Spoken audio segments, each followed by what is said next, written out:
Bracelet అది మా ఫ్రెండ్స్కి ఇద్దాం అనుకున్నా. 15 రూపీస్ ఒక్కటి, ఆ 20 రూపీస్ ఒకటి. అంకుల్ నాకేం వద్దు, అస్సలు వద్దని చెప్పిన. 15 అడిగిండు. పక్కన షాప్ పోదాం అనుకున్నా, పక్కన షాప్లో 5 రూపాయలు అన్నాడు.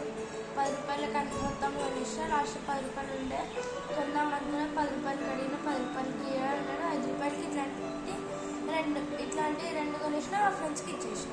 ఇప్పుడు అంటే అక్కడ కొనేటప్పుడు మా ఫ్రెండ్స్ కలిసిండ్రు. వాళ్ళు నాకు గిది కట్టిండ్రు, నేను ఇట్లాంటి సేమ్ డిట్టు మరి ఇట్లాంటిదే కట్టినా. సేమ్ ఇదే ఉండే, బీ మై ఫ్రెండ్ ఇదే కలర్ ఉండే.